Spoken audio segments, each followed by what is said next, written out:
The Macquarie University Women Management and Work Conference will address a range of issues and their solutions to do with women in the workplace and leadership. We have with us Melanie O'Connor, the co-chair of the conference, and we're interested in your opinions on some of these issues. What do you think are the main barriers to women progressing in their careers? I don't think there's a simple answer to that. I think the barriers and indeed the solutions that face women vary from industry to industry, sector to sector, and according to people's own personal circumstances and what success looks like for them. So I don't think there's a straightforward answer. Having said that, having been around for 25 odd years looking at this, I can see that there are some common themes that seem to consistently trip women up, particularly when they're looking to go into more senior roles. And the first one of these is often, I find, around women wanting to progress into senior leadership roles, executive roles, board roles, and finding they don't actually have the right skill set. They might have had fantastic careers in human resources or in marketing or in legal areas, in support areas. What they need for those senior roles is real experience at the pointy end of the business. So I think there's an issue there around skill set. Secondly, I think there can often be a problem for women in their preparedness to make sure that they're across what opportunities are out there. I think, again, it's a generalisation, it's not all women, but a lot of women I see are very time poor, they're very conscientious, they're so busy doing the do and they're so focused head down doing their job really well. There's almost an expectation if they keep doing that they will get noticed. And indeed the reality is that that's up to them. They need to be looking up, looking out, seeing what opportunities are there, making sure that they've got networks out there that are going to tell them what's available and when it's available so they can take advantage of that. The third area is the age-old one around women going into senior management roles very often at the same time that they're looking to start a family, or sometimes they've got care for elderly parents. And so they're torn between the issues of time around how do I make the time for the family and how do I make the time in these very demanding senior roles. What do you think women can do to overcome some of these barriers? I think there's a lot women can do. I think there's a lot of solutions there that women can take hold of themselves and put into place. So, for example, around the issue of flexible work practices, if they're looking to want to have a career and a family at the same time, rather than thinking of this as a binary proposition, I've got to do this or that, to be able to think about some solutions and not be afraid to take those to the boss and to say, look, can I do this as a job share? Can I do this as a 9-day fortnight? Talented enough, they're going to want to keep you. So not being afraid to figure out some solutions and take those to the boss. They can only say no. The issue around making sure you're looking up and out, lots of things you can do there around making sure you've got good networks, that you've got good mentors, that you've got a confidence in yourself, that if when people are talking to you about what your interests are, that you don't feel that you've got to be shy and retiring about that be able to verbalise and articulate what it is that you want to do. Some women seem to think this is a bad thing. They think, oh, it doesn't want to look like I'm ambitious or overly confident. And yet if you don't do it, if you don't believe in yourself, no one else is going to believe in you. So I think being able to have quiet confidence is a good thing.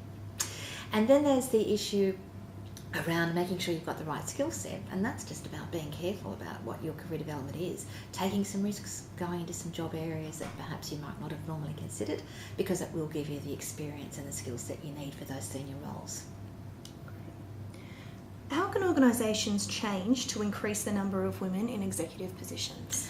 Oh, again, I think there's lots of things organisations can be doing, and the really good ones are already, because they understand the need to make sure that they've got access to the best possible talent.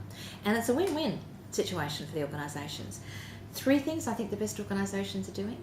They've got very transparent talent management processes.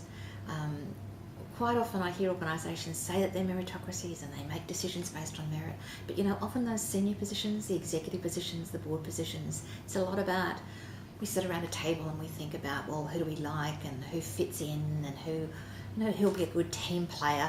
And a lot of that comes down to basically who fits in the club. The organisations that do this particularly well are the ones that are very, very clear and objective about what they're looking for, transparent processes around promotion and around development, assessment processes that really based on observed behaviours, and I think that's a great thing organisations can do. Second thing that they can work on is clearly around making sure with their career development that they're making sure people are going into different areas, that they are getting the broad range of skills they're going to need to go into senior areas. And thirdly, flexible work practices as clearly something in the organisation's court, where they can be much more innovative around how they structure the workplace, very much shifting from the old concept about face time, it's how many hours you put in at the office, to what's being produced, what are the outputs, can I assess this in terms of what the value that the person's actually added to the role, regardless of where they do it or how many hours they do it. So some clear things the organisations can do, and the win-win out of that is that that's not just about women. That's about making sure that any organisation that followed those practices would have the best possible talent in those senior roles, so everyone benefits from that. What sort of progress has been made in these areas over the last few years? Sadly, not very much, which is why we need the conference. The statistics in Australia show that the number of women in senior leadership roles and in board roles has actually gone backwards over the last 10 years, and that's in contrast to what's happening with our OECD partners. That is really a concern. It's very much a concern for organisations who are missing out on that talent.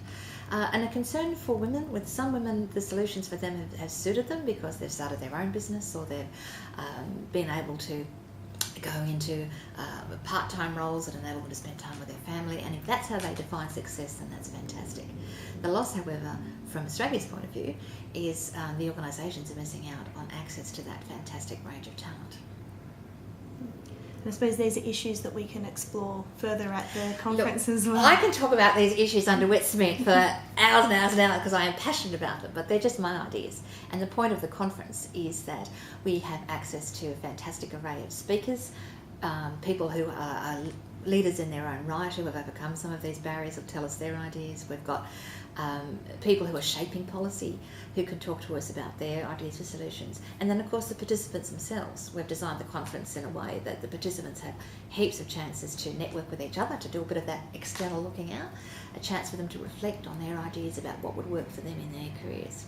So if anyone's interested in more information, they can have a look at the website for the Women Management and Work Conference, or you can send us an email.